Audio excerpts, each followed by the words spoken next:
चलिए भाई, तो मुझे उम्मीद है कि हम लोग कुछ पढ़ रहे थे।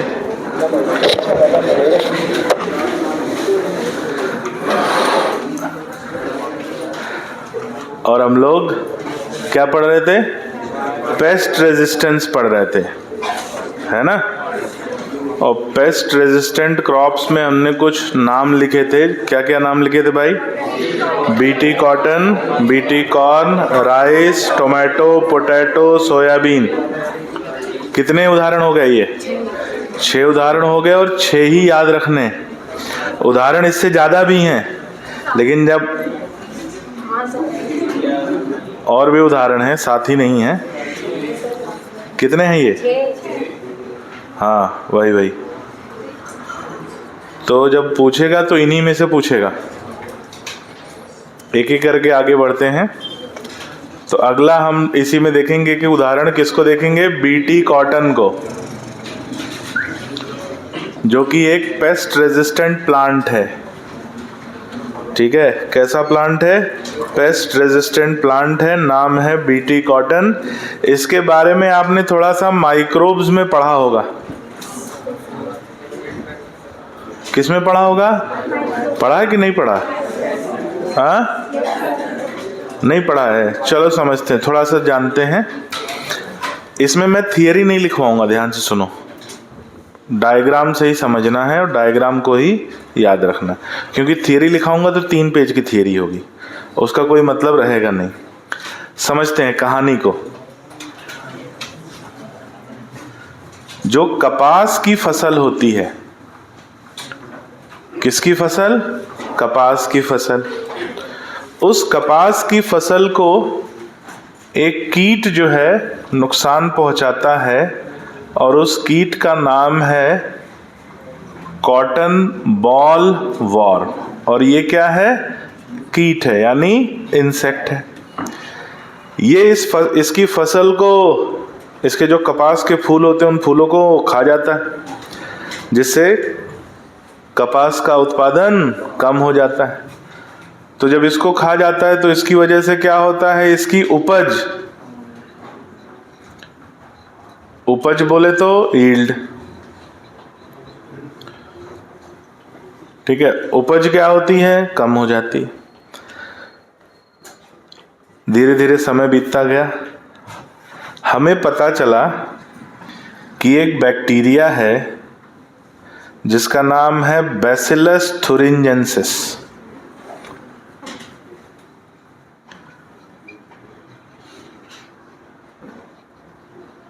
क्या नाम है? Bacillus thuringiensis.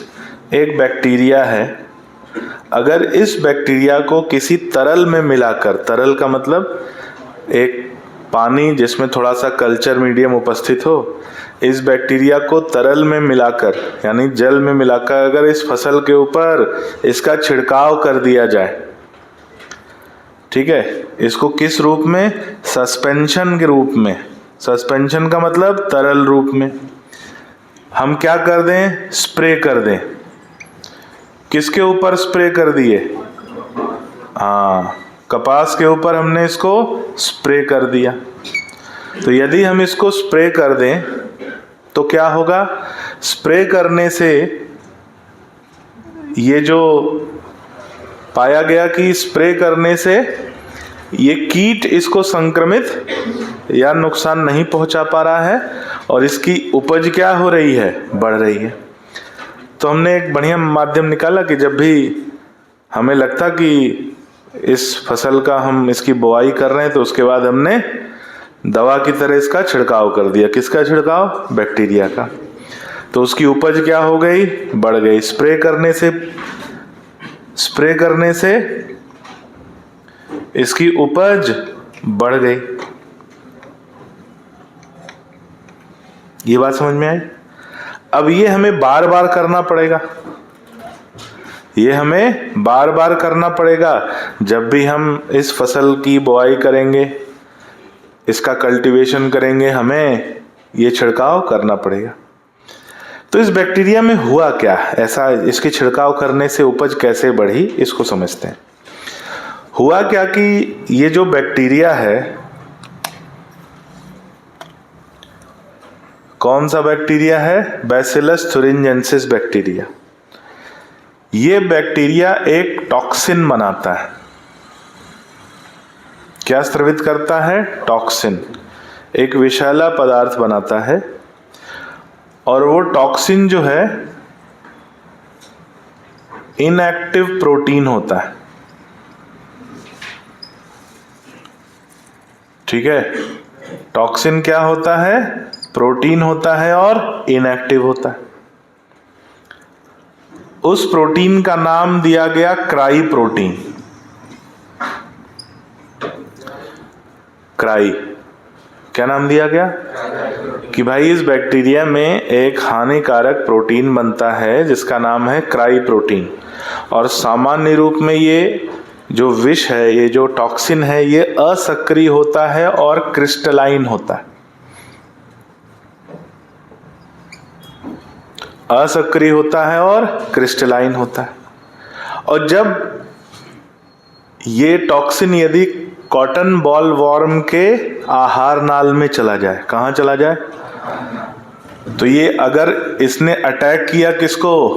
Cotton ball warm को, यानी कॉटन बॉल वॉर्म ने इस कपास को खाया, तो ये टॉक्सिन उसकी गट में या आहार नाल में जाएगा। तो जब ये जाएगा कहां पर? Gut of insect.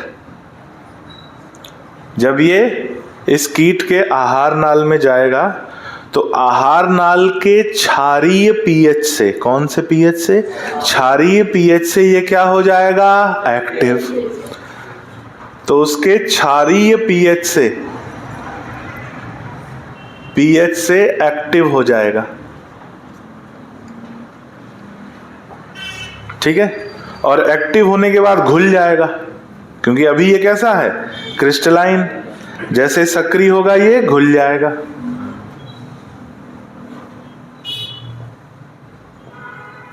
घुल जाएगा, और घुलने के बाद क्या होगा? ये उसकी आहार नाल में छेद कर देगा। जगह जगह जगह जगह आहार नाल में छेद कर देगा। तो गट में छेद कर देगा। अब इसकी वजह से क्या होगा? आहार नाल में सूजन आ जाएगी। आहार नाल में अगर इसने छेद कर दिया तो आहार नाल में सूजन आ जाएगी। ये कीट भोजन को निगल नहीं पाएगा और उसकी मृत्यु हो जाएगी। तो इसकी वजह से क्या होगा? गट में सूजन, और भोजन निगल नहीं पाएगा।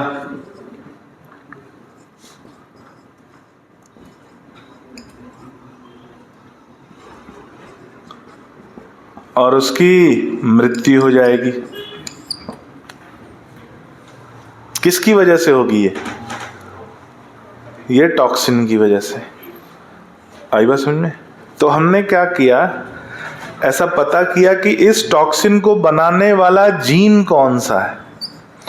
तो पता चला कि एक जीन है और वही जीन वो टॉक्सिन बनाता है।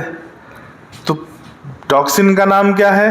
Cry protein. तो उसको बनाने वाला जीन, नाम दिया उसे क्राई जीन। अब हमने इस क्राई जीन को क्या मान लिया? हमारा जीन ऑफ इंटरेस्ट। इसी क्राई जीन को हमने क्या मान लिया? हमारा जीन ऑफ इंटरेस्ट। और इसको हमने किसके जीनोम में जोड़ दिया? इसको हमने किसके जीनोम में जोड़ दिया? कॉटन के जीनोम में। कॉटन के जीनोम में जोड़ दिया तो हमें एक जेनेटिकली मॉडिफाइड कॉटन मिला। हमें एक आनुवांशिक रूप से रूपांतरित कपास का एक पौधा मिला और उसे हमने नाम दिया बीटी कॉटन।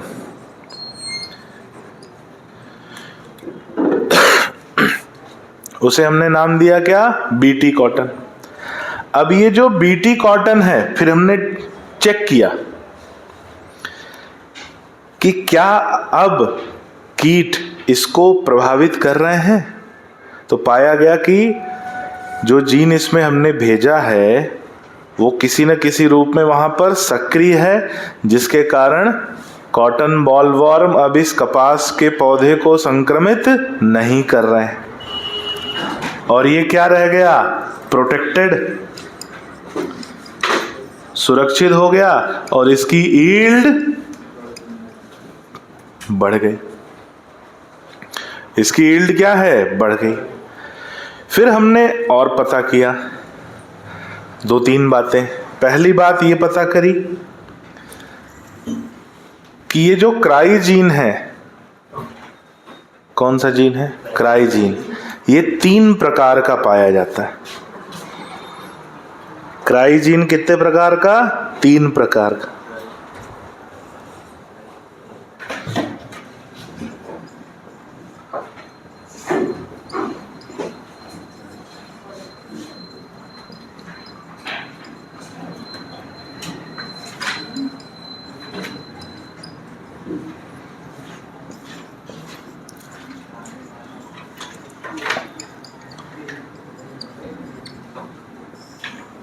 क्राई जीन के कितने प्रकार मिले, 3 प्रकार। क्राई 1AC, क्राई 2AB और क्राई 1AB।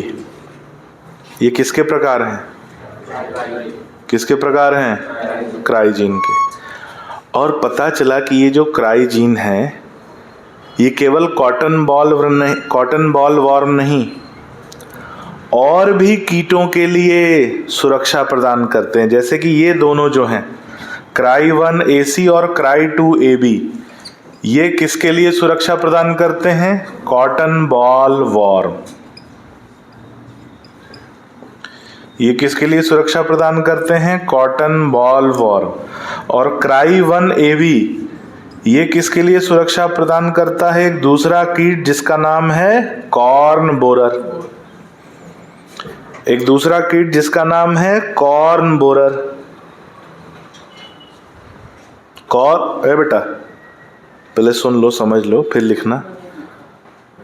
नहीं क्या अंताक्षरी गाना लिख रहे हो, इधर देखो बोर्ड की तरफ। 3 प्रकार के cry gene, cry 1AC, cry 2AB और क्राई 1AB। क्राई 1AC और क्राई 2AB किसके लिए सुरक्षा प्रदान करते हैं, कॉटन बॉल वॉर्म।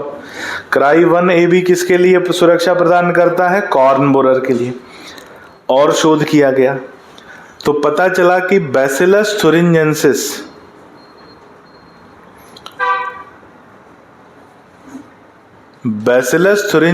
बैक्टीरिया के और भी कई स्ट्रेन्स मिलते हैं। बैसिलस thuringiensis बैक्टीरिया के और भी कई स्ट्रेन्स मिलते हैं जो अलग अलग प्रकार के कीटों से सुरक्षा प्रदान करते हैं। अलग अलग प्रकार के कीट, जैसे कीटों का एक समूह आता है जिसे बोलते हैं कॉलियोप्टेरॉन्स। क्या बोलते हैं, कॉलियोप्टेरॉन्स। कॉलियोप्टेरॉन से भी सुरक्षा प्रदान करता है। और कॉलियोप्टेरॉन्स में आते हैं बीटल्स। कौन आते हैं, बीटल्स। दूसरा लेपिडोप्टेरॉन्स। लेपिडोप्टेरॉन समूह से भी सुरक्षा प्रदान करता है और इसमें आते हैं टोबैको वॉर्म और आर्मी बड वॉर्म। ठीक है, कौन कौन आता है, टोबैको वॉर्म, टोबैको बड वॉर्म, टोबैको बड वॉर्म और आर्मी वॉर्म। तीसरा डायप्टेरांस। डायप्टेरांस का समूह भी है, इसमें आते हैं मच्छर और मक्खियां, तो इनसे भी सुरक्षा प्रदान करता है कौन, बैसिलस thuringiensis बैक्टीरिया के अन्य स्ट्रेन। तो हमने क्या किया, रिकॉम्बिनेंट डीएनए टेक्नोलॉजी से एक जेनेटिकली मॉडिफाइड कॉटन विकसित किया जो इस कीट से क्या है, रेजिस्टेंस डेवलप कर लेता है। तो सामान्य कॉटन को बीटी कॉटन बोलेंगे या अनुवांशिक रूप से रूपांतरित कॉटन को बीटी कॉटन बोलेंगे, अनुवांशिक रूप से रूपांतरित को ही बीटी कॉटन बोलेंगे। बीटी का मतलब क्या है, बैसिलस thuringiensis से लिया गया जीन इसमें इंट्रोड्यूस किया गया है, इसलिए इसको नाम दिया गया बीटी कॉटन। ऐसे ही बीटी कॉर्न भी विकसित किया गया, किससे बचाने के लिए, ऐसे ही बीटी कॉर्न भी विकसित किया गया किससे बचाने के लिए, कॉर्न बोरर। आई बात समझ में? अब ये ऐसे ही बना लो।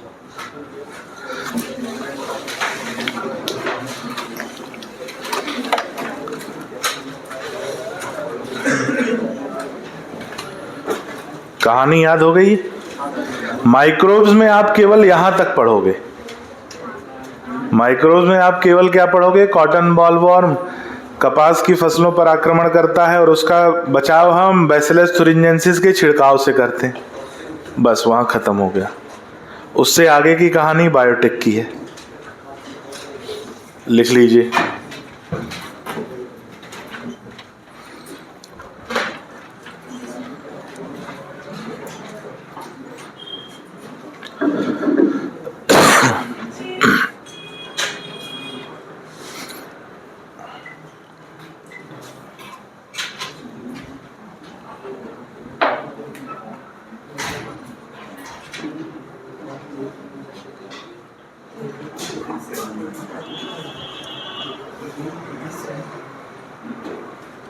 लिख लिया? लिखो जल्दी।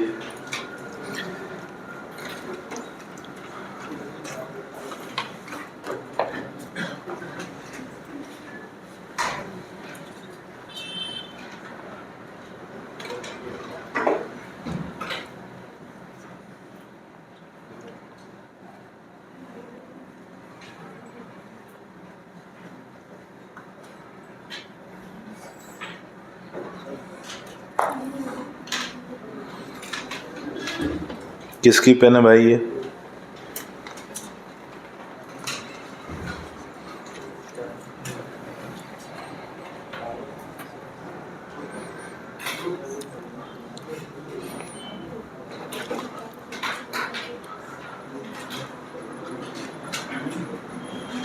ये जो चार्ट है, इस चार्ट से कम 25 क्वेश्चन तो बन ही सकते हैं आराम से, एक चार्ट से। हाँ 25 बन सकते हैं, और उसमें से, और ये लिख लो, मैं तुम लोगों से कह रहा हूँ, ऊपर लिख लो कि नीट 2025 में इससे क्वेश्चन आएगा। 2024 में भी आया था, 2023 में भी आया था, 25 में भी आएगा। लिख लो, कहीं बाद में चेक कर लेना कि सर सच कह रहे हैं या झूठ।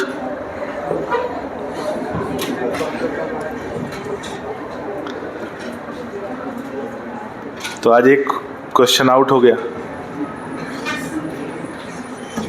कौन सा हुआ है वो नहीं बताएंगे, लेकिन यहीं से आएगा।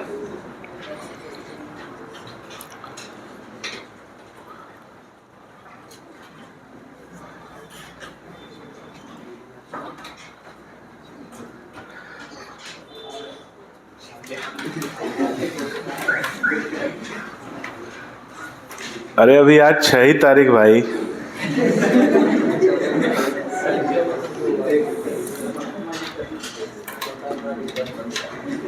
मकान मालिक का फोन होगा, किराया मांग रहा होगा।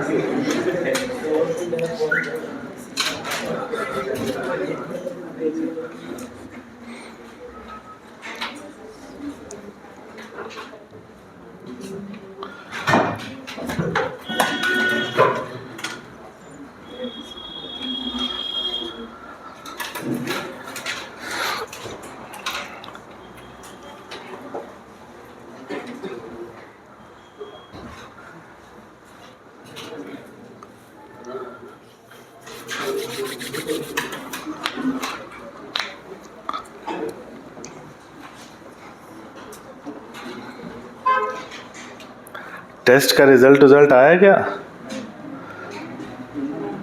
मेरे पास तो आ गया।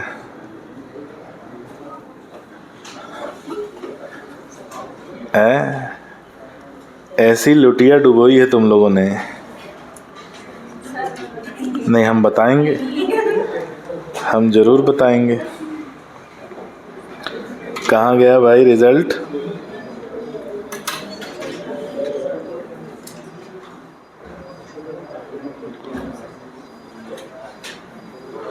इस बार का टॉपर ही 604 नंबर गया है।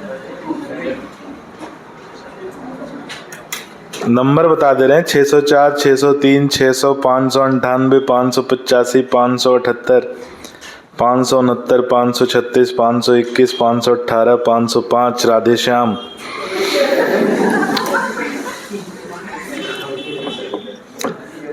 501, 501 क्या नेक वेक बांट रहे हो क्या दोनों? विकास परमार कौन है कोई यहाँ पे?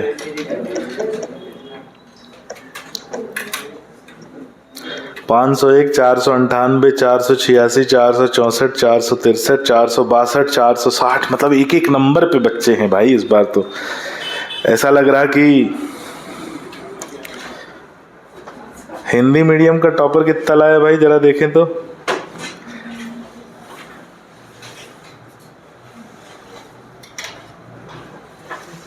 आरटीएस वाले तो गरीबी रेखा से नीचे चल रहे हैं यार, बीपीएल में चल रहे हैं, बिलो पॉवर्टी लाइन। आरटीएस का टॉपर ही 426 नंबर लाया यार। शैलेंद्र कुमार द्विवेदी कौन है भाई? तुम हो? अच्छा। परवेज नंबर 2 आरटीएस में नंबर 2 चल रहे हैं। खुशी तिवारी कौन है? खुशी तिवारी है कोई? यहाँ नहीं है। आकाश पटेल, रिजल्ट गलत है क्यों, ज्यादा आ गए क्या? सचिन का कहाँ है? सचिन ने तो टेस्ट ही नहीं दिया था, ये तो गायनेक डिपार्टमेंट में डिलीवरी करा रहा था।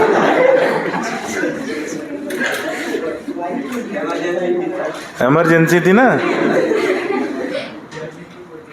हर जगह गायनेक डिपार्टमेंट में नवजात शिशु जन्म लेते हैं, यहाँ बालिग बालक जन्म ले रहे हैं।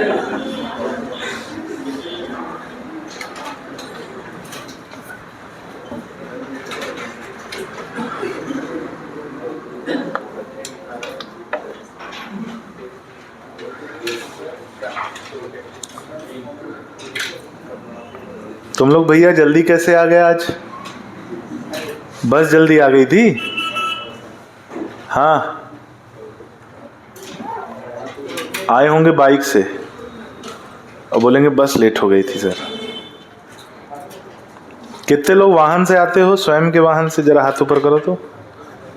1, 2, 3, 4। ढंग से ऊपर करो हाथ, ऐसे। ये कौन सा तरीका हाथ ऊपर करने? और कितने लोग हेलमेट पहन के आते हो ये बताओ?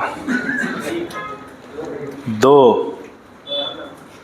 बाकी क्या सिर ही हेलमेट है सर? हैं? सर ही हेलमेट है, दिमाग तो बच जाएगा, सर फूटे तो फूटे। तो सर दिमाग यहाँ है भी नहीं, घुटने में है, वो सबसे पहले छिलता है।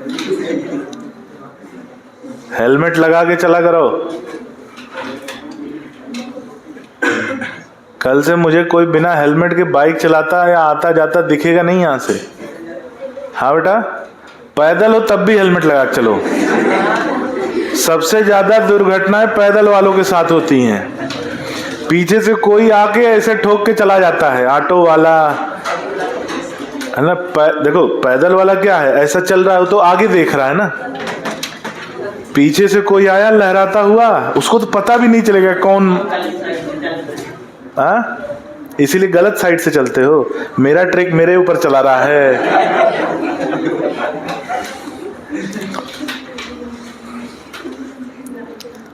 बैरागी जी अगला टेस्ट देंगे पक्का, खाओ माँ कसम, मेरी कसम। चलो कम से कम मेरी ही कसम खा लो, बच्चों भविष्य खराब हो जाएगा ना।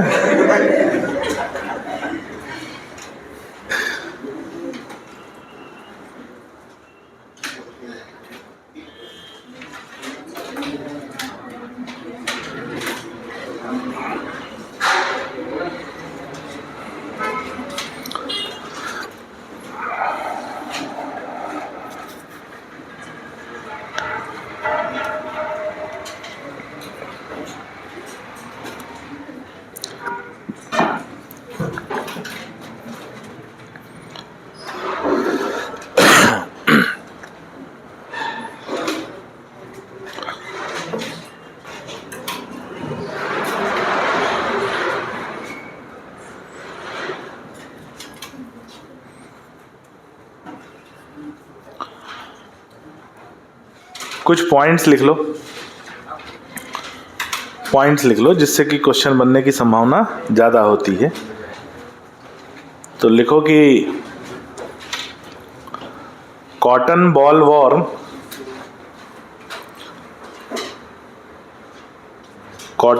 वॉर्म कपास की फसल को संक्रमित करता है। कॉटन बॉल वॉर्म कपास की फसल को संक्रमित करता है। कपास की फसल को संक्रमित करता है और उसकी उपज को घटाता है। अगला पॉइंट, बैसिलस thuringiensis बैक्टीरिया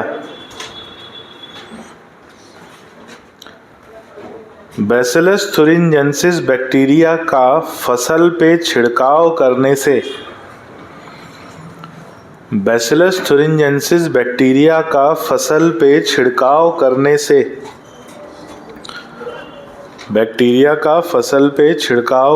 से कीट का संक्रमण नहीं होता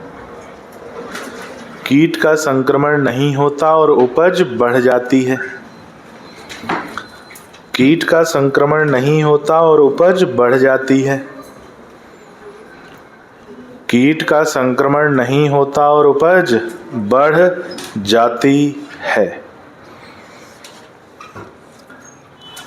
अगला पॉइंट,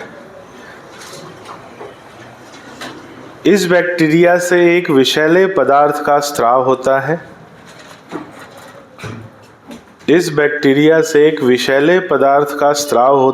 जिसे क्राई प्रोटीन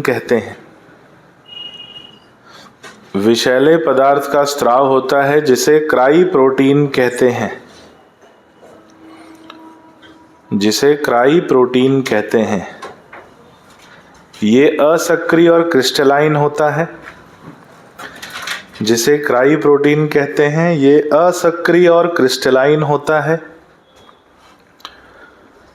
ये असक्रिय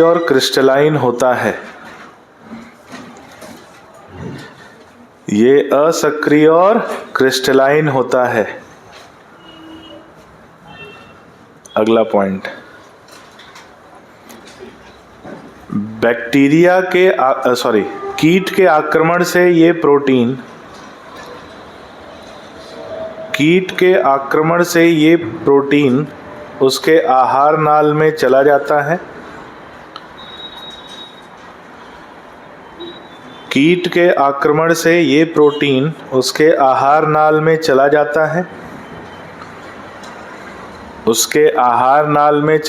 है। और आहार नाल के क्षारीय पीएच द्वारा, क्षारीय पीएच को अंडरलाइन कर लेना, और आहार नाल के क्षारीय पीएच द्वारा सक्रिय हो जाता है। आहार नाल के क्षारीय पीएच द्वारा सक्रिय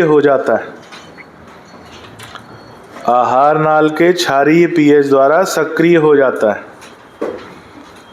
अगला पॉइंट, सक्रिय होने पर यह घुल जाता है।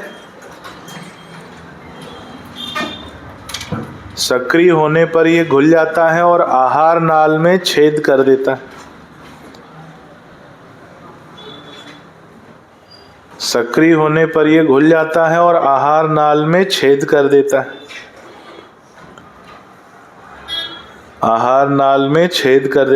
जिससे आहार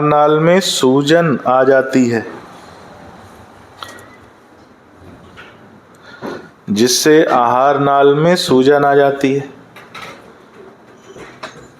तथा कीट भोजन नहीं निगल पाता। कीट भोजन नहीं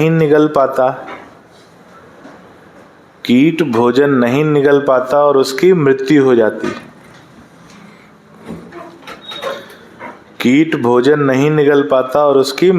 जाती है। अगला पॉइंट,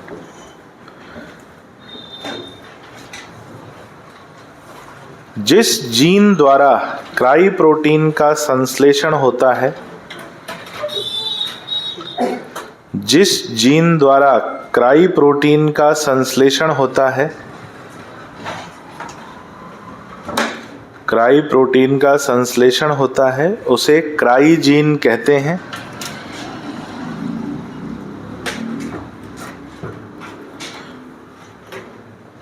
उसे क्राई जीन कहते हैं।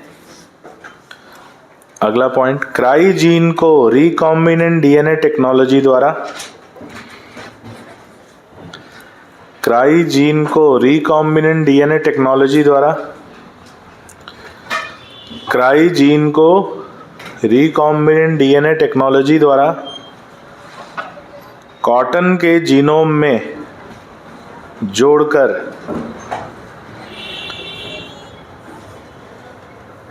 कॉटन के जीनोम में जोड़कर एक जीएमओ क्रॉप विकसित की गई।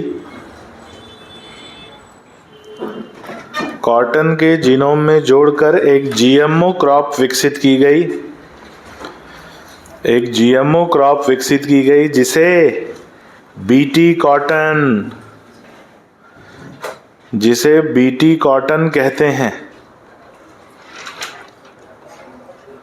बीटी कॉटन कहते हैं। इस पर कीट का आक्रमण नहीं होता, इस पर कीट का आक्रमण नहीं होता और इसकी उपज अधिक पाई गई है।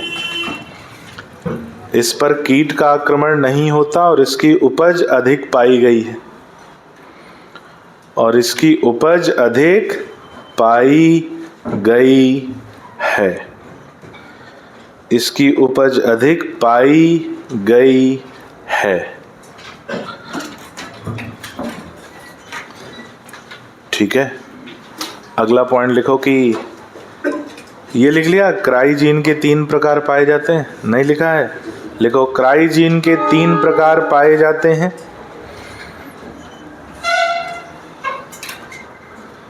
क्राई जीन के 3 प्रकार पाए जाते हैं। Number 1 cry 1AC, number 1 cry 1AC और number 2 cry 2AB। Number 1 cry 1AC और नंबर 2 क्राई 2AB। और लिखना ऐसे डब्बा बना के, ये कॉटन बॉल वॉर्म से सुरक्षा प्रदान करते हैं। ये कॉटन बॉल वॉर्म से सुरक्षा प्रदान करते हैं।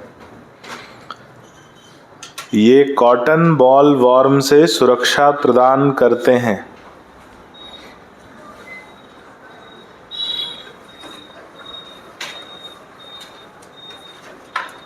राधिका क्या लिख रही बेटा?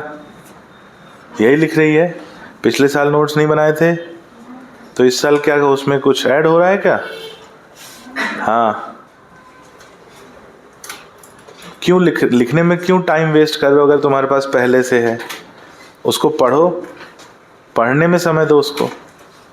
हाँ,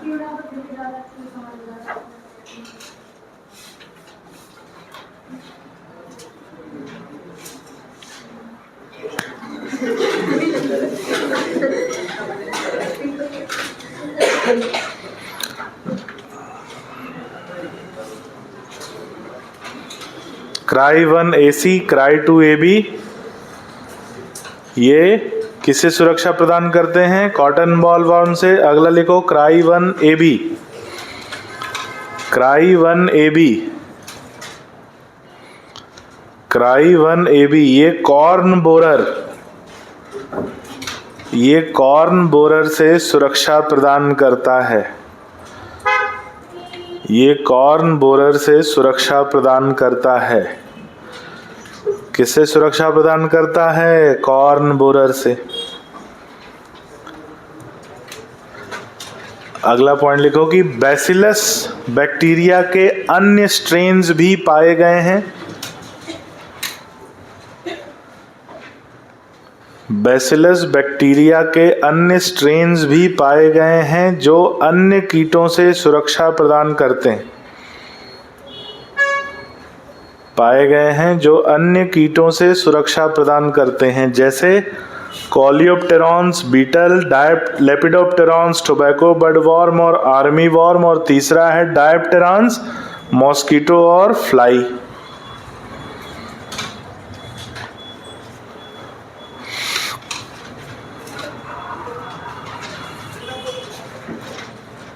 यहां खत्म होता है पहला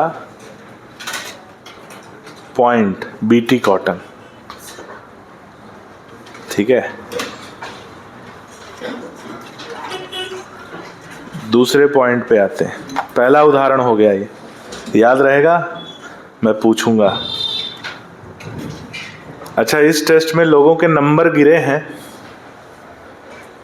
तो खुश होना चाहिए, सबके गिरे हैं भाई। ऐसा थोड़ी है, जब पेपर आएगा तो सबके लिए आएगा। अगर पेपर आसान होगा तो सबके नंबर बढ़ेंगे, पेपर कठिन होगा तो सबके नंबर कम होंगे। और ऐसा ये केवल तुम्हारे लिए नहीं है या तुम्हारे बैच के लिए नहीं है, हर बैच में बच्चों के नंबर गिरे, हर बैच में नंबर गिरे, यानी जनरल कंपटीशन में नंबर गिरे। इससे अपने ऊपर प्रश्न चिन्ह मत लगा लेना, अरे बताओ हमारे तो 400 नंबर आ रहे। अरे भाई, सबके गिरे हैं, 670 वाला भी 570 पे घूम रहा है, 100 नंबर तो सबके गए हैं। तो ऐसा अगर मान लो वहां आ गया तो कट ऑफ नीचे चला जाएगा। और तुम कसम खा के गए हो कि नहीं सर हम 700 नंबर ही लाएंगे, तो कसम खा के कंपटीशन नहीं निकलता। पेपर बनाने वाले पे निर्भर करता है, तो तुम्हारे कितने नंबर आएंगे तुम्हारी पढ़ाई के साथ साथ तो उस पर भी निर्भर करता है जो पेपर बना रहा है। अब मैंने पेपर बनाया एकदम धांसू, तुम्हारे पसीने छुड़ा देगा, तो सीधी सी बात है नंबर तुम्हारे गिरेंगे और सबके गिरेंगे, और सबके गिरेंगे तो कट ऑफ नीचे जाएगा। तो ये ऐसा नहीं कि केवल यहीं पर हो सकता है, वहां भी हो सकता है। तो अगर वहां आप एग्जाम में दे रहे हो, मैं साफ बता रहा हूं, पेपर का आकलन जरूर करना कि औसत से पेपर ऊपर था या औसत से नीचे था या औसत था। अगर आपसे 1-2 क्वेश्चन नहीं बन रहे हैं तो वो आप में कमी है, 1-2 लाइन से क्वेश्चन नहीं बन रहे हैं तो वो केवल आपसे नहीं बनेंगे, और भी लोग हैं जिनसे नहीं बनेंगे। तो फिर वो क्या करेगा, जनरल कंपटीशन को नीचे लाएगा। हम लोग की क्या है, आदत पड़ गई है कि हम लोग सोचते हैं कि अरे पेपर में आसान क्वेश्चन आएगा, मान लो आसान वाला नहीं बना, तो ऐसा जनरल थॉट है। जैसे अगर ये जो टेस्ट हुआ है आपका संडे वाला, आरटीएस भी जोरदार पेपर था, एआईटीएस भी जोरदार पेपर था। ये टेस्ट जो है, अगर मैं बोलूं कि बाकी टेस्ट से थोड़ा सा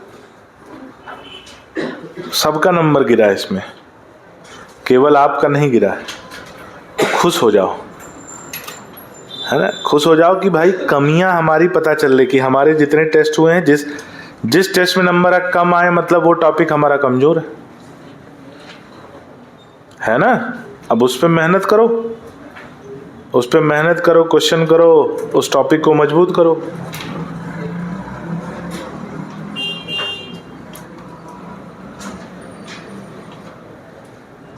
कहाँ पहुंचे, बीटी कॉटन हो गया एक उदाहरण। दूसरे उदाहरण पे आते हैं।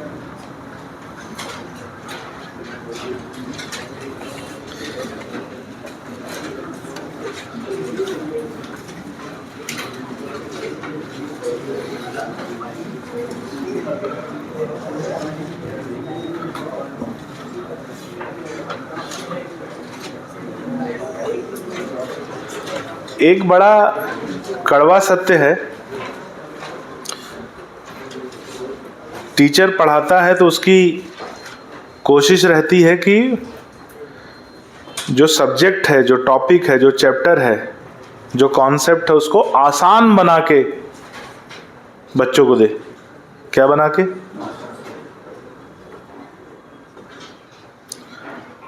लेकिन हर टॉपिक के साथ ही संभव, अगर हम आसान बना के दे सकते हैं तो हमको तो एलकेजी वाले को पढ़ाना चाहिए ना, क्योंकि वो आसान अगर तुम्हारे लिए भी बना सकते हैं तो हम उसको LKG UKG एक कक्षा 2 में पढ़ने वाले के लिए भी कर सकते हैं।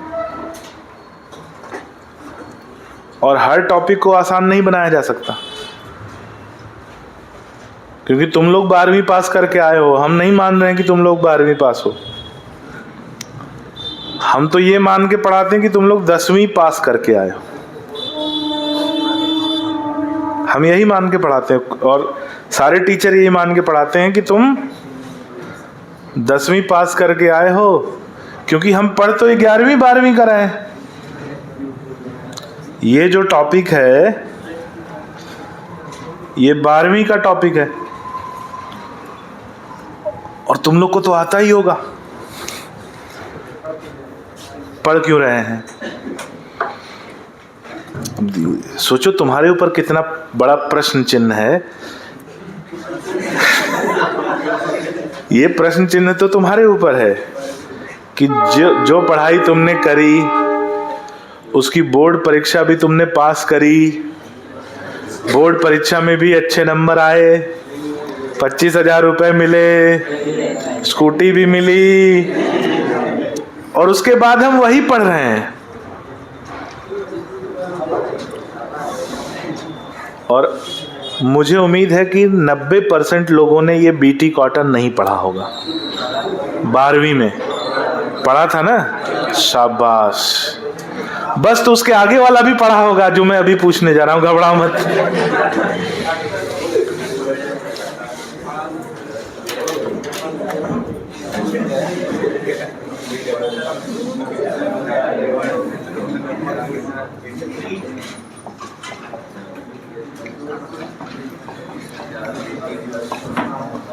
क्या लिखा है बेटा? पढ़ के सुनाओ। Nematode resistance in plant.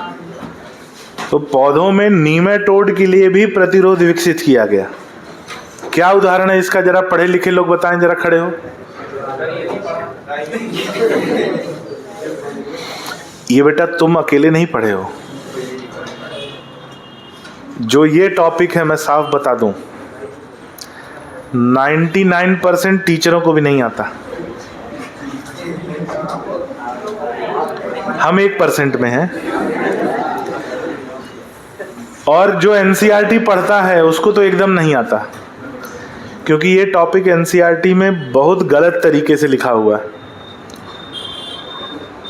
जो चीज़ है नहीं वो भी लिखी हुई है, और जो है वो लिखी नहीं है। तो अगर इस टॉपिक को NCERT से पढ़ने का गलती करोगे तो कुछ समझ में नहीं आएगा। इसलिए अगर आज की क्लास में यहाँ हो तो बहुत ध्यान से इस टॉपिक को पढ़ो, क्योंकि ये टॉपिक ऐसा है 99% टीचर को भी नहीं मालूम। वो कुछ तो भी लिखवा के आगे बढ़ जाते हैं। RNA इंटरफेरेंस मेथड कहते हैं इसको। क्या बोलते हैं? RNA इंटरफेरेंस मेथड या जीन साइलेंसिंग मेथड। सुनो ध्यान से क्या होता है। हमने क्या पता किया? ऐसा है कि तंबाकू का जो पौधा है, तंबाकू का पौधा जानते हो? तंबाकू जानते हो कि नहीं? तंबाकू का पौधा होता है,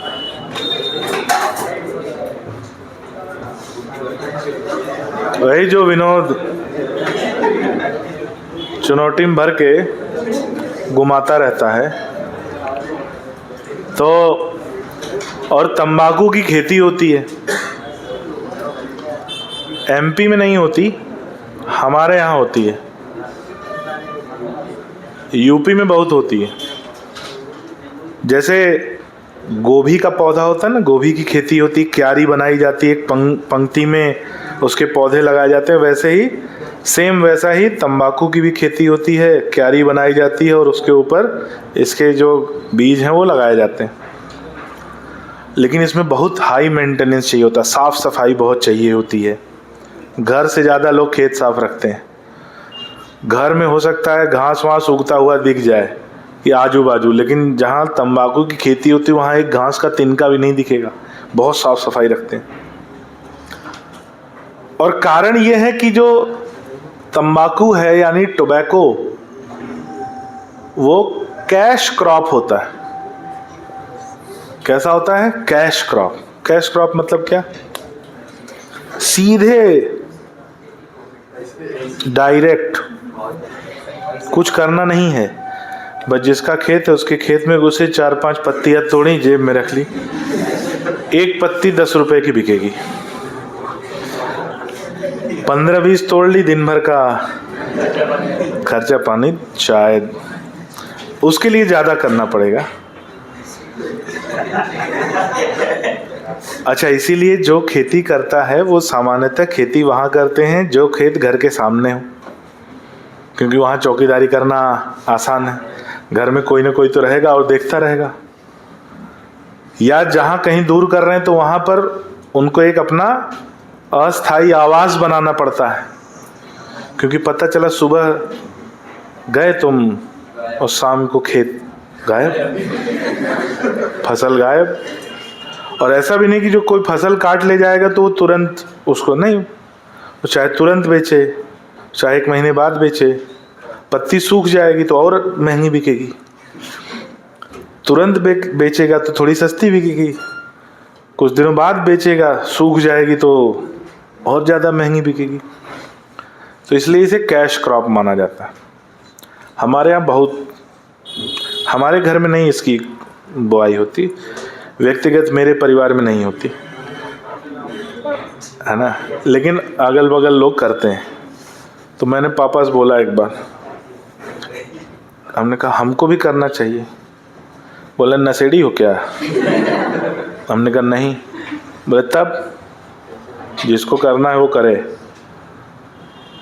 एक तो हम लोग के घर में ना बड़े वो है कि नहीं, अपने कुछ उसूल हैं, अपने कुछ नियम हैं, अपने कुछ आदर्श हैं, और बड़े परेशान रहते हैं। जैसे तुम लोगों ने भी ऑब्जर्व किया होगा, जैसे एक गांव में ना दादा परदादा के समय की बात बता रहा हूँ, 20-1 साल पहले की बात है, ये रहता है कि हमारे घर पुलिस नहीं आनी चाहिए, रहता है ना घर में पुलिस नहीं आए, क्योंकि पुलिस का घर में आना सम्मान की स्थिति नहीं समझी जा। अरे उसके यहाँ पुलिस आई, गांव में होता ना कि उनके यहाँ अरे भाई पुलिस कौन है? सेवक हैं, आएंगे कुछ काम होगा तो। अब मेरे भाई का पासपोर्ट वेरिफिकेशन था। पासपोर्ट वेरिफिकेशन एसपी ऑफिस से होता है। एसपी ऑफिस से फाइल गई जो थाना था, थाने से 2 पुलिस वाले घर पे आए वेरीफाई करने। दादाजी हमारे घर पे बैठे थे, वो आए, देखे पुलिस वाले आ रहे हैं, बोले जैसे आए अंदर मत आना, वहीं रुको। सोचो, बोले अरे वो पासपोर्ट वेरीफाई, नहीं अंदर नहीं आओगे, वहीं रुको, हम वहीं से वेरीफाई करा रहे हैं। पुलिस वाले बेचारे ऐसे खड़े हैं बाहर अछूत जैसे, मतलब कि है ना, जैसे नहीं इनको नहीं घर में नहीं आओगे, तुम लोग समाज से बहिष्कृत। हम गए, हम थे उस समय, हमने कहा अरे दादाजी क्या करें? फिर बोले नहीं घर में नहीं घुसेंगे, आज तक हमारे घर में पुलिस नहीं। हमने कहा यार वो किसी को अरेस्ट करने थोड़ी आ रहे हैं, वो तो आपके ही पोते का डॉक्यूमेंट वेरीफाई करना है। बोले नहीं कुर्सी वहीं ले जाओ, वहीं लगाओ। बेचारे रोड पे बैठ के वो वेरिफिकेशन किए। तो ऐसा होता है, अब क्या बोला जाए। तो वैसे ही पिताजी बोले हमारे घर में पुलिस नहीं आती। हमने कहा हम डाका डाल के आए हैं। तो ऐसे ही कई बार होता है पिताजी से। जैसे एक और चीज़ है, पिताजी लोगों का एक रहता है कि जमीन को लेकर गांव में बड़ा भावनात्मक जुड़ाव रहता है, जमीन से बहुत भावनात्मक जुड़ाव। जैसे हमारे यहाँ है व्यक्तिगत मेरे परिवार में, और दूसरे की मैं जिम्मेदारी नहीं ले सकता, तो हमारे यहाँ कहते हैं कि नहीं आज तक जितनी बार तहसील गए हैं जमीन खरीदने ही गए हैं। हमने कहा ये भी बड़प्पन की बात होती है क्या कि जमीन खरीदने ही गए, कभी बेचने नहीं गए? तो हमने कहा बात तो ठीक है, लेकिन क्या ये बड़प्पन की बात होती है? भाई व्यक्ति किसी के पास पैसा है वो जमीन लेता है कि यार जब इसकी कीमत बढ़ जाएगी बेच देंगे, लेकिन वहां ऐसा नहीं चलता। वहां क्या है, जमीन मतलब मातृभूमि, माँ, बेचेंगे कैसे? इतना खतरनाक जुड़ाव हो जाता है कि मुझको डर लगता है वहां जमीन लेने से। जमीन ले तो लेंगे, बेच नहीं पाएंगे, तो मैं उधर लेता ही नहीं हूं। इधर ले लो, आज ले लो, कभी होगा निकाल दो। लेकिन वहां ले लेंगे तो फंस जाएंगे, क्योंकि आज तक कभी है ना आ जाता है। तो ऐसे ही ये भी था कि नीमेटोड, तो बोले कि नहीं, कभी हमारे यहां टोबैको की खेती नहीं होगी, क्योंकि टोबैको जो है सामाजिक रूप से बहिष्कृत। टोबैको से कोई दवाई बनती है क्या? क्या टोबैको एक सामान्य व्यक्ति नियमित रूप में भोजन के साथ खाता है क्या? नहीं। इससे केवल और केवल नशे की चीजें बनती हैं, चाहे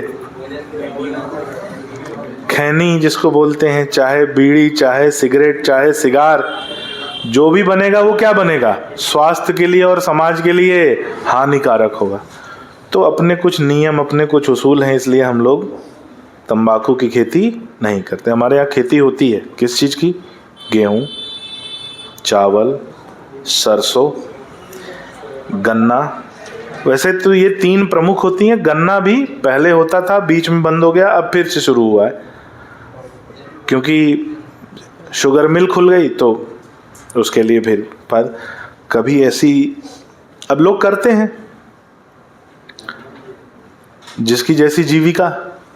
लेकिन खेती में भी कुछ नियम, कुछ उसूल, कुछ आदर्श जीवन में भी होने चाहिए, और वही अपने काम में भी होना चाहिए। काम का मतलब जैसे हमारा काम है पढ़ाना, तुम्हारा काम है पढ़ना, कल के तुम डॉक्टर बनोगे, तो डॉक्टर बन के जो सबसे अच्छी चीज अपने व्यक्तित्व में लाओ वो ये है कि अच्छे डॉक्टर तुम तभी बन पाओगे जब अच्छे इंसान बनोगे। और मुझे खुशी तब ज़्यादा होगी जब तुम अच्छे इंसान बनोगे। डॉक्टर तो बन ही जाओगे, लेकिन अच्छा इंसान बनना बहुत ज़रूरी होता है ना? अब पता चला डॉक्टर बन गया, और अभी 2-3 दिन पहले एक डॉक्टर का मैंने देखा इंटरव्यू, और पिछले साल की भी बात है, यहीं वीआईपी रोड पे, भोपाल की बात है, वीआईपी रोड पे आगे वो बैरागढ़ में जो सरकारी अस्पताल है, सरकारी अस्पताल में सुबह सुबह 2 डॉक्टर आए ड्यूटी पे, दोनों फुल नशे में। उनकी आंख नहीं खुल रही, वो अपने आप को नहीं संभाल पा रहे हैं। किसी पेशेंट ने उनका वीडियो बना के भेज दिया।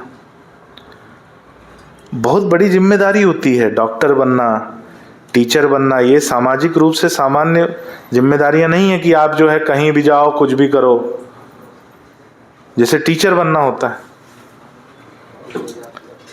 जैसे मैं अपने टीचर को अपना आदर्श मानता हूं, जिन्होंने मुझे पढ़ाया। और मेरे को पढ़ाने वाले लोग बहुत फेमस लोग हैं, तुम लोग शायद उनका नाम नहीं जानते। डीसी पांडे नाम सुना है? डीसी पांडे, डीसी पांडे तुम्हारी फिजिक्स की बुक लिखते हैं बेटा। एचसी वर्मा आईआईटी की है, तुम लोग की नहीं है। अरिहंत पब्लिकेशन में फिजिक्स, नीट और आईआईटी दोनों की बुक लिखते हैं डीसी पांडे। वो मेरे गुरु रहे हैं, उन्होंने मुझे पढ़ाया। एक, अब ये ऐसा नहीं कि मैं उसका संदर्भ दूं, लेकिन एक जगह उनका संदर्भ आया है। चेतन भगत को जानते हो? उन्होंने मुझे नहीं पढ़ाया।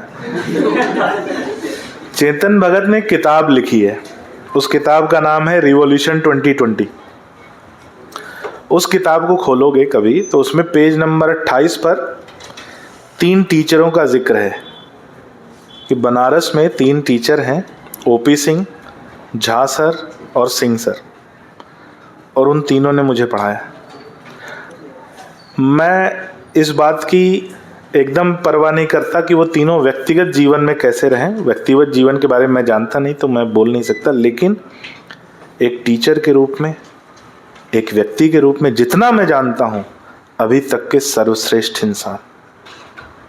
आज भी, अभी भी मैं बनारस जाता हूं, दिसंबर में गया था, तो मैं गया उनसे मिलने, वहाँ तो मुलाकात नहीं हो पाई, लेकिन जिस टेबल पे बैठते हैं मैं उस टेबल को ही प्रणाम करके आया।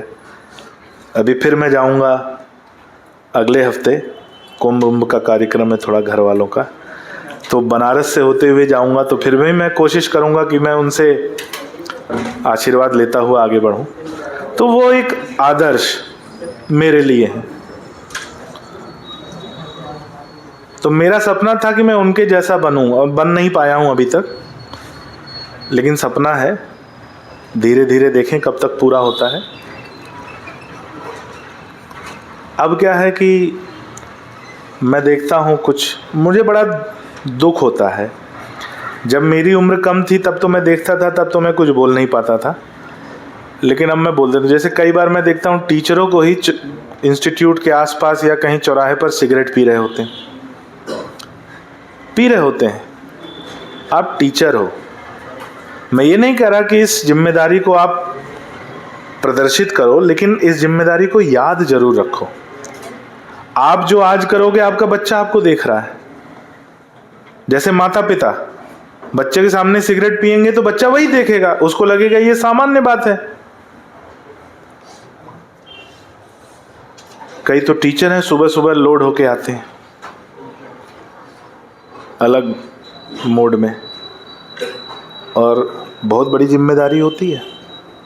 डॉक्टर होना, टीचर होना, जज होना, ईमानदार पुलिस वाला होना, है ना। ये सब छोटी मोटी जिम्मेदारी नहीं है। तो आते हैं, आज का टॉपिक बहुत गंभीर है, इसलिए मैं थोड़ा सा समय ले रहा हूं। पीछे कोटा वाले भैया, कोटा में तो मैंने देखा है, तब थोड़ा छोटा था, टीचर और स्टूडेंट दोनों एक ही जगह पे खड़े होके, हमने कहा यहां असली कोचिंग चल रही है भाई। भाईचारा है ना, भाईचारा।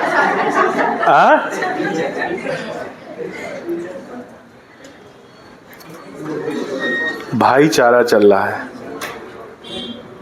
ऐसे। अच्छा, ऐसे प्रमाण आपको यहाँ भी आसपास दिख जाएंगे कहीं, हाँ दिखते होंगे। मुझे पूरा, कई तो टीचरों से देखा है, कई टीचरों को देखा है कि उनको तो इतना नशा है कि वो चलती क्लास छोड़ के भाग जाते हैं, 5 मिनट बाद घूम के आते हैं। मतलब वो नशे में ही रहते हैं, और नशा जब उतरता है फिर उनको तलब लगती है, फिर उनको चाहिए सुलग दंडिका। कलंक है ये सब। क्या है? कलंक।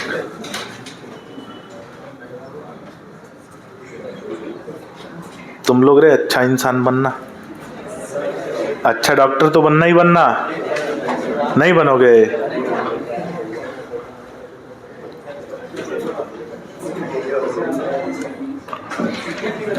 नहीं। मुझे मालूम है तुम कोटा से बहुत कुछ सीख के आए हो। कितने साल रहे हो वहां? 1 साल। हम 4 साल रहे हैं, तो तुमसे ज्यादा हमने सीखा है, बस सीखा नहीं है।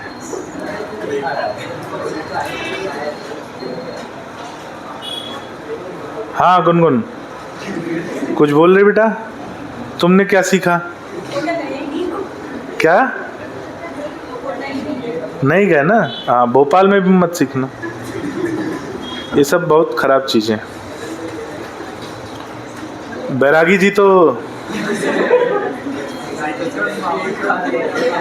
बैरागी जी दूसरों को सिखा रहे हैं भाई। सुनो, तुम जानते नहीं हो क्लास में मैं काहे ऐसे बैठा रहता हूँ।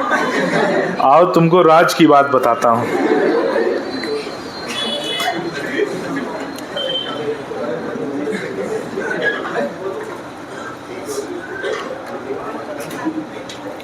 अब ये मत बोलना कि हमने सिखाया है, हमसे सीखे हो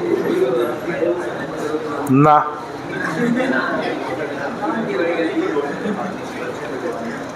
चलो आगे बात करते हैं। हमने बोला कि टोबैको प्लांट है, तंबाकू का पौधा है और इस तंबाकू के पौधे की जड़ पे एक नीमेटोड आक्रमण करता है। कौन आक्रमण करता है? नीमेटोड। एस्के हेलिमिंथीज है। हम यहाँ पर ऐसा बना रहे हैं कि मान लो ये नीमेटोड है, हालांकि उसमें आँख होती नहीं है, लेकिन मैं बना रहा हूँ कि ये नीमेटोड तंबाकू की जड़ पे आक्रमण कर रहा है, उसको संक्रमित कर रहा है, और इस नीमेटोड का नाम है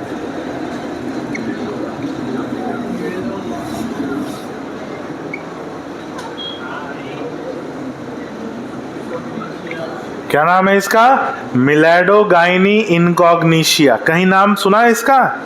हाँ, एनिमल किंगडम में एस्के हेलिमिंथीज पढ़ रहे थे और एनसीईआरटी में लिखा है कि एस्के हेलिमिंथीज जंतुओं और पौधों के लिए परजीवी होते हैं। तो पौधों पर पाए जाने वाले परजीवी के उदाहरण में हमने नाम वहां पर लिखा था। किसका नाम? मिलेडोगाइनी इनकॉग्निशिया का। अब ये आक्रमण कैसे करता है या संक्रमण कैसे करता है, इसको समझते हैं। जैसे मान लो ये जड़ है, ये क्या है? जड़। और ये जो नीमेटोड है, ठीक है, ये जो नीमेटोड है जो इस जड़ पे आक्रमण कर रहा है, इस नीमेटोड की सतह पर, यानी इसकी त्वचा की सतह पर कुछ खास तरह के प्रोटीन पाए जाते हैं जिन्हें बोलते हैं संक्रामक प्रोटीन।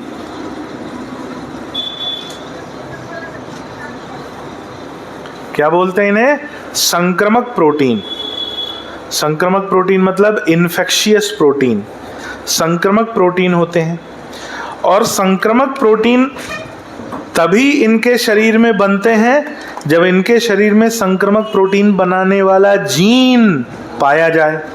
तो इस संक्रामक प्रोटीन को बनाने के लिए एक जीन भी होता है, और इसी की वजह से ये संक्रामक प्रोटीन बनते, इसी की वजह से ये संक्रामक प्रोटीन बनते हैं। और उन्हीं संक्रामक प्रोटीन की सहायता से ये तंबाकू के पौधे की जड़ पे आक्रमण कर पाते हैं और जड़ में गठान का निर्माण करते हैं। किसका निर्माण कराते हैं? गठान का निर्माण कराते हैं, जिसकी वजह से इनकी उपज कम हो जाती। ये हो गया पार्ट 1। पार्ट 1 यहां खत्म, सामान्य जानकारी। अब आते हैं पार्ट 2 पे। पार्ट 1 ये हो गया, और अब बात करेंगे पार्ट 2 की। और पार्ट 2 का पार्ट 1 से कोई लेना देना नहीं है, ध्यान से सुनो। पार्ट 2 की कहानी थोड़ी अलग है। पार्ट 2 में इसके बारे में बात ही नहीं है, किसी और चीज के बारे में बात है। क्या बात है? ध्यान से सुनो। हमने बोला कि यदि कोई यूकैरियोटिक कोशिका है,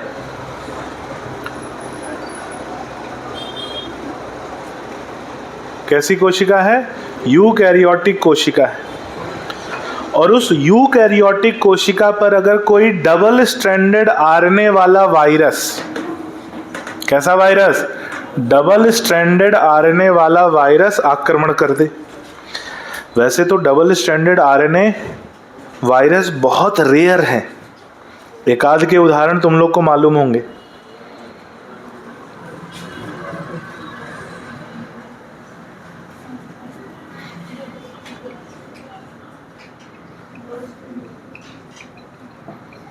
अगर मान लो डबल स्ट्रैंडेड आरएनए वायरस क्या कर दे? आक्रमण कर दे। किसके ऊपर? किसी यूकैरियोटिक कोशिका पर। तो ये मान लेते हैं ये डबल स्ट्रैंडेड आरएनए है, और वायरस ने आक्रमण किया, तो ये कहां चला गया? डबल स्ट्रैंडेड आरएनए कहां चला गया? यूकैरियोटिक कोशिका में। उठा दो बेटा। यूकैरियोटिक कोशिका में गया क्या? Double stranded RNA. अब ये इससे क्या करेगा? डबल स्ट्रैंडेड डीएनए बनाएगा। इससे क्या बनाएगा? Double stranded DNA, reverse transcription. क्या बनाएगा? Double stranded DNA. और अब इस डीएनए से ये बनाएगा मैसेंजर आरएनए। क्या बनाएगा? मैसेंजर आरएनए जो संक्रमण करेगा, और मैसेंजर आरएनए से फिर क्या बनाएगा? प्रोटीन, और वो प्रोटीन इस कोशिका को नष्ट करेगा। ये सामान्य क्रिया है। लेकिन जैसे ही किसी यूकैरियोटिक कोशिका में किसका क्या पहुंचता है? डबल स्ट्रैंडेड आरएनए, तो ये इस कोशिका को सक्रिय करता है, और कोशिका अपनी सुरक्षा के लिए एक प्रोटीन बनाती है। कोशिका अपनी सुरक्षा के लिए एक प्रोटीन बनाती है, उस प्रोटीन का नाम है रिस्क प्रोटीन। क्या नाम है? Risk protein. रिस्क का मतलब आरएनए इंटरफेरेंस साइलेंसिंग कॉम्प्लेक्स, और ये क्या होता है? प्रोटीन होता है। आरएनए इंटरफेरेंस साइलेंसिंग कॉम्प्लेक्स क्या बनाया? RNA interference silencing complex protein बनाया। कौन बनाया? यूकैरियोटिक कोशिका। कब बनाया? जब यूकैरियोटिक कोशिका में डबल स्ट्रैंडेड आरएनए पहुंचेगा। तो यूकैरियोटिक कोशिका अपनी सुरक्षा के लिए क्या बनाएगी? प्रोटीन। उस प्रोटीन का नाम है रिस्क प्रोटीन। आई बात समझ में? ठीक है। अब रिस्क प्रोटीन क्या होता है? रिस्क प्रोटीन क्या करता है? जैसे ये क्रिया हो रही है तो double stranded RNA, double stranded DNA, और ये जो वायरस होता है जब ये संक्रमण करता है तो अपने दोनों स्ट्रैंड का मैसेंजर आरएनए बनवाता है। कितने स्ट्रैंड का? दोनों स्ट्रैंड का मैसेंजर आरएनए बनवाता है। अब इसको हम उठाते हैं। अब यहां पे 2 स्ट्रैंड हैं। कितने स्ट्रैंड हैं? 2। हमें मालूम है कि 2 स्ट्रैंड जब होते हैं तो उसमें एक सेंस स्ट्रैंड होता है और एक एंटी सेंस स्ट्रैंड होता है। कौन कौन सा होता है? एक सेंस स्ट्रैंड होता है और एक एंटी सेंस स्ट्रैंड। अब ये जो रिस्क प्रोटीन है, मान लो ये सेंस स्ट्रैंड है और ये एंटी सेंस स्ट्रैंड है। अब ये रिस्क प्रोटीन जाता है और किसके साथ जुड़ जाता है? एंटी सेंस स्ट्रैंड के साथ जुड़ जाता है, और एंटी सेंस स्ट्रैंड से जुड़ने के बाद ये सेंस स्ट्रैंड को तोड़ देता है। किसको तोड़ देता है? सेंस स्ट्रैंड को तोड़ देता है, ब्रेक कर देता है। और ब्रेक कर देता है तो जो प्रोटीन बनने वाला था, जो प्रोटीन बनने वाला था वो प्रोटीन नहीं बन पाता। तो ये काम किसने किया है? यूकैरियोटिक कोशिका ने। क्यों किया है? अपनी सुरक्षा के लिए। प्रोटीन बनाया है कौन सा? Risk protein. इसका उससे कोई लेना देना है क्या? नहीं। ये हो गया पार्ट 2। अब आते हैं पार्ट 3 पे। पार्ट 3 में क्या हुआ कि हमने लिया, किसको लिया? जीन को, और इसको हमने बना दिया जीन ऑफ इंटरेस्ट। इसको हमने बना दिया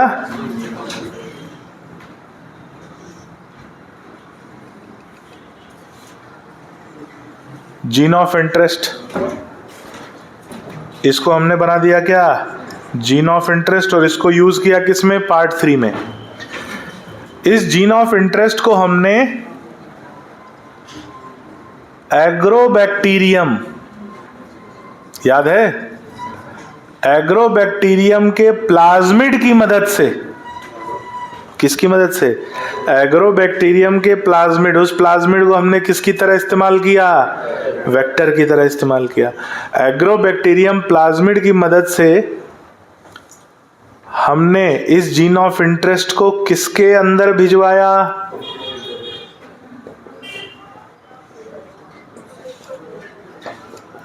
किसके अंदर भिजवाया? Tobacco plant cell. तो ये जीन ऑफ इंटरेस्ट पहुंच गया टोबैको प्लांट सेल में। लेकिन ये है क्या? ये है डबल स्ट्रैंडेड डीएनए। ये क्या है? Double stranded DNA. अब ये डीएनए क्या करेगा भाई? उसके अंदर एमआरएनए बनाएगा, फिर प्रोटीन बनाएगा। हमने जेनेटिक इंजीनियरिंग से इसके ट्रांसक्रिप्शन को थोड़ा सा बढ़ा दिया। ट्रांसक्रिप्शन समझ रहे हो? ट्रांसक्रिप्शन को बढ़ा दिया कि भाई इंड्यूस कर दिया कि तुम दोनों स्ट्रैंड के आरएनए बनाओ। जनरली डीएनए के एक स्ट्रैंड का मैसेंजर आरएनए बनता है। हमने जेनेटिक इंजीनियरिंग से इसको थोड़ा सा इंड्यूस कर दिया कि तुम दोनों स्ट्रैंड का आरएनए बनाओ। तो अब इससे हुआ क्या? दोनों स्ट्रैंड के आरएनए बने, मैसेंजर आरएनए, एक स्ट्रैंड का भी और दोनों स्ट्रैंड का भी। और इन दोनों को हमने जोड़ दिया तो हमें मिला क्या? हमें मिला डबल स्ट्रैंडेड आरएनए। और जैसे ही डबल स्ट्रैंडेड आरएनए बनेगा यूकैरियोटिक कोशिका में, क्या यही वाला प्रोसेस फिर होगा? जैसे ही डबल स्ट्रैंडेड आरएनए बनेगा, ये किसको प्रेरित करेगा? डबल स्ट्रैंडेड आरएनए की वजह से यूकैरियोटिक कोशिका प्रेरित होगी और क्या बनाएगी? Risk protein. अब इस डबल स्ट्रैंडेड आरएनए में एक होगा सेंस स्ट्रैंड और एक होगा एंटी सेंस स्ट्रैंड। तो ये रिस्क प्रोटीन जाएगा, किसके साथ जुड़ेगा? क्या वही वाला प्रोसेस होगा? ये जाएगा एंटी सेंस के साथ जुड़ेगा और किसको तोड़ देगा? सेंस स्ट्रैंड को तोड़ देगा। सेंस स्ट्रैंड को तोड़ देगा। तो बचेगा क्या? अगर सेंस स्ट्रैंड टूट गया है तो बचेगा क्या? एंटी सेंस स्ट्रैंड और उसके साथ लगा हुआ रिस्क प्रोटीन। ये क्या है? एंटी सेंस स्ट्रैंड और उसके साथ लगा हुआ रिस्क प्रोटीन। यही बचेगा उस कोशिका में। और जब भी ये सेंस स्ट्रैंड बनाने की कोशिश करेगा, बार बार कोशिश करेगा और बार बार उसको तोड़ता रहेगा, और क्या नहीं बनने देगा? कौन सा प्रोटीन? कौन सा प्रोटीन? संक्रामक प्रोटीन। लेकिन अभी ये कहाँ है? टोबैको प्लांट में। अब इसको हम देंगे चारे की तरह। किसको देंगे? अब इस कोशिका को हम चारा बना के देंगे। किसको? मिलेडोगाइनी इनकॉग्निशिया को। मान लो मिलेडोगाइनी इनकॉग्निशिया इस कोशिका को खा जाती है, तो ये कोशिका में जो उपस्थित रिस्क प्रोटीन है वो कहां पहुंच जाएगा? नीमेटोड के अंदर। ये रिस्क प्रोटीन और साथ में कौन? Anti sense strand. Anti sense strand. और ये कोशिका में किसको तोड़ देगा? यानी नीमेटोड में किसको तोड़ देगा? सेंस स्ट्रैंड को। और क्या नहीं बनने देगा? संक्रामक प्रोटीन, जिससे नीमेटोड एक कोशिका पर तो आक्रमण कर पाएगा, लेकिन जब उसमें संक्रामक प्रोटीन का निर्माण बंद हो जाएगा तो वो आगे के टोबैको प्लांट पर आक्रमण नहीं कर पाएगा।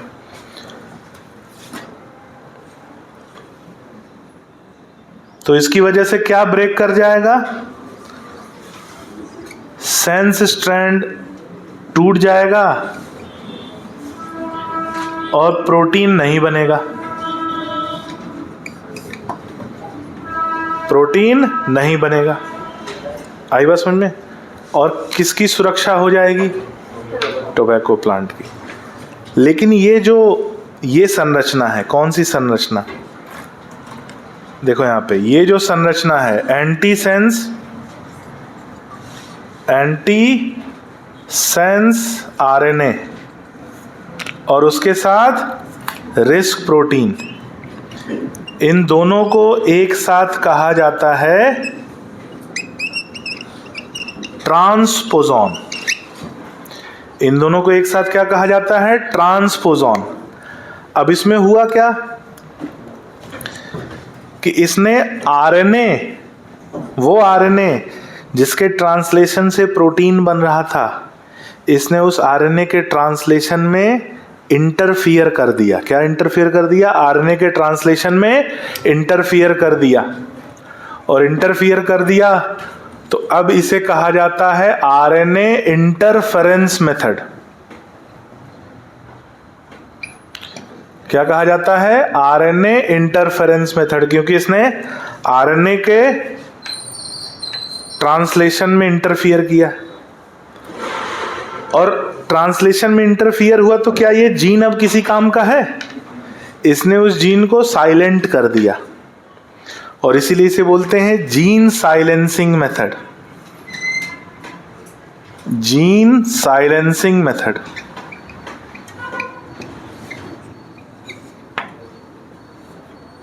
या एक और नाम है आरएनएआई मेथड। क्या नाम है? RNAi method. बना लीजिए तीनों।